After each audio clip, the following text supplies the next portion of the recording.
Continuando o direito de família, vamos agora à unidade 4 e vamos falar sobre a união estável e suas outras formas de família.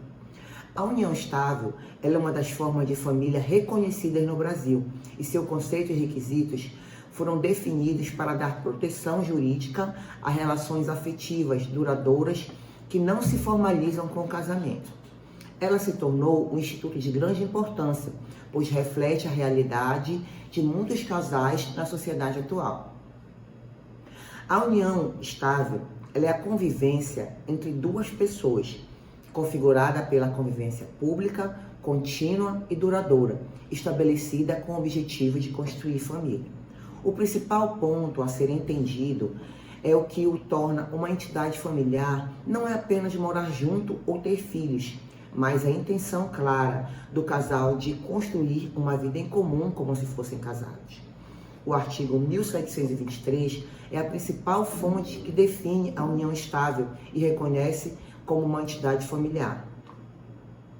Requisitos para configurar a união estável. Eles podem ser constituídos por 3. O primeiro é uma convivência pública. A relação ela deve ser conhecida e reconhecida pela sociedade, amigos e familiares. O casal ele se apresenta como uma família e as pessoas ao redor os veem como tal. Não pode ser um relacionamento escondido. A convivência contínua e duradoura. O relacionamento ele deve ser estável, sem interrupções frequentes. A lei não exige um mínimo de convivência. O que importa é a estabilidade e a relação ao longo do tempo. O último requisito seria com o objetivo de construir família. Este é um requisito muito importante, porque o casal deve ter a intenção clara de formar um núcleo familiar, compartilhando responsabilidades, projetos de vida e planejando o futuro juntos. É importante ressaltar que não é obrigatório morar junto ou ter filhos para que a união estável seja configurada. A união estável ela pode ser formalizada por meio de um contrato de convivência ou uma escritura pública de união estável, que serve para dar segurança jurídica para o casal. Os artigos correspondentes na legislação civil direcionados a essa união estável são o 1723 do Código Civil, o 1724, o 1725 e o 1726. Quanto ao reconhecimento da união estável. O reconhecimento da união estável ele é um processo legal que formaliza a existência de uma união de fato, conferindo-lhe os mesmos direitos e deveres do casamento em muitas esferas. É uma etapa crucial para garantir a segurança jurídica e patrimonial aos companheiros. Existem 2 tipos de união estável, a união extrajudicial e a judicial, esse tipo de reconhecimento. O reconhecimento extrajudicial é a via mais simples e rápida, aplicável quando há consenso entre as partes. Esse tipo de reconhecimento ele é feito por escritura pública de declaração de união estável e por contrato particular. Quando ele é feito por escritura pública, o casal ele pode comparecer ao tabelionato de notas e de um comum acordo declarar a existência dessa união. Esse documento, assinado na presença de um tabelião, é uma prova legal e formal da união estável. A escritura ela pode definir a data do início da convivência, o regime de bens e outras cláusulas que o casal julgar importantes. O contrato particular. Embora menos seguro, esse contrato particular, eles podem redigir de forma a formalizar essa união. No entanto, para que tenha seus efeitos jurídicos e perante terceiros, é recomendável que as assinaturas sejam feitas e reconhecidas em cartório. O reconhecimento judicial. O reconhecimento judicial, quando não há um consenso entre os companheiros ou quando o reconhecimento da união estável ele é feito após o falecimento de um dos cônjuges, de um dos companheiros. A ação de reconhecimento de união estável por um dos companheiros ou herdeiros do falecido é feito da seguinte forma: eles ingressam com a ação judicial para que o juiz declare a existência dessa união. Nesse caso, a parte busca o reconhecimento que dependem de provas. E essas provas, elas estão especificadas no artigo 1723 do Código Civil. As provas, elas podem constar de declaração de imposto de renda conjunta, prova de residência no mesmo endereço, contas bancárias conjuntas, apólice de seguro ou plano de saúde onde o companheiro é dependente, testemunhas que possam atestar a convivência pública e notória do casal, fotos e mensagens e outros registros que demonstrem um vínculo afetivo.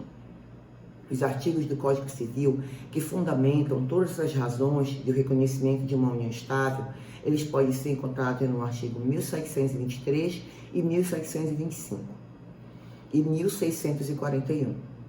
O reconhecimento da união estável, seja por escritura pública ou decisão judicial, é essencial para garantir os direitos sucessórios, previdenciários, patrimoniais, evitando os conflitos futuros e garantindo a proteção da família. Dissolução da união estável. A dissolução da união estável é o processo de formalização do término da convivência entre os companheiros, garantindo a resolução de questões importantes como a partilha de bens, guarda dos filhos e pensão alimentícia. Assim como o reconhecimento, a dissolução pode ser feita de duas formas, extrajudicial e judicial. A extrajudicial, ela é mais rápida e menos burocrática, porque ela tem que ter o consenso total, ambos os companheiros têm que concordar com essa dissolução, incluindo partilha de bens, pensão alimentícia, ausência de filhos menores e incapazes, ou seja, se houver filhos com menos de 18 anos ou com alguma incapacidade, a dissolução, ela obrigatoriamente ela tem que ser judicial, com a intervenção do Ministério Público e assistência também dos advogados. A escritura pública de dissolução de união estável serve como título hábil para a transferência de bens e para o registro civil, conferindo publicidade ao término da união. Quanto à dissolução judicial, essa via ela é necessária quando não há um consenso entre os companheiros sobre a dissolução e sobre os filhos menores e incapazes. O processo judicial ele é conduzido numa vara de família e irá arbitrar as questões que não foram acordadas. Existem uma dissolução consensual judicial e existe também uma dissolução litigiosa. Essa dissolução consensual judicial, ela mesmo que os companheiros estejam de acordo, mas tenham filhos menores e incapazes, eles devem recorrer ao judiciário para que o acordo seja homologado pelo juiz após a manifestação do Ministério Público. Já a dissolução litigiosa, ela, se não houver o acordo sobre o término da união, a partilha de bens, a guarda dos filhos e a pensão alimentícia, um dos cônjuges deve ingressar com essa ação judicial para a decisão sobre esses pontos. No caso, a outra parte será citada para apresentar defesa e, ao final, quem vai decidir a ação vai ser o juiz. No Código Civil, da Lei 10.406 de 2002, os dispositivos que regulamentam essa dissolução é o 1723 e 1725. Já no Código de Processo Civil, que é a Lei 13.105 de 2015, os artigos correspondentes são o 731 e o 732. Quanto à Resolução 35 de 2007 do CNJ, esta resolução, ela normatiza a dissolução da união estável por via extrajudicial, permitindo que seja feita em cartório, desde que os requisitos de consenso e ausência dos filhos menores sejam preenchidos. Existe também, gente, vamos falar sobre o contrato de convivência. O contrato de convivência, ele é um documento formal, onde os companheiros de uma união estável estabelecem as regras que vão reger seu relacionamento, principalmente no que diz respeito ao regime de bens. Embora a união estável não exija um documento formal para existir, o contrato ele é uma ferramenta essencial para garantir essa segurança jurídica e autonomia patrimonial do casal. A importância desse contrato é permitir que o casal escolha um regime de bens diferente do que a lei impõe por padrão. Então, na ausência de um contrato escrito, a lei presume que o regime de bens na união estável é o de comunhão parcial de bens. Isso significa que todos os bens adquiridos onerosamente durante a união pertencem a ambos, devendo ser partilhados em caso de dissolução. Esse contrato de convivência, ele permite que o casal ele opte por outros regimes, como a de separação total ou comunhão universal de bens, adaptando o arranjo patrimonial. O artigo correspondente a essa união estável, ele está no artigo 1725 do Código Civil.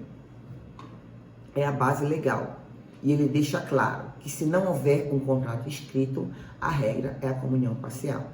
Embora o Código Civil ele não exija uma forma específica para contrato de convivência, como faz o pacto antinupcial no casamento, é fortemente recomendado que ele seja feito por escritura pública em um tabelionato de notas. A escritura pública, ela oferece uma maior segurança jurídica, publicidade e validade perante terceiros. O que pode ser incluído nesse contrato de convivência? Pode ser incluído a administração dos bens, ou seja, quem vai ficar responsável pelos bens comuns e particulares.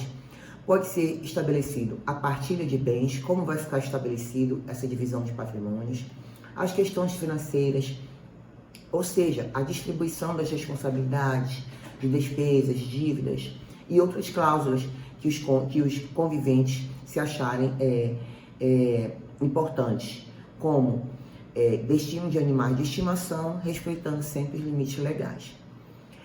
Esse contrato ele é um instrumento de planejamento familiar que permite aos companheiros exercerem sua autonomia.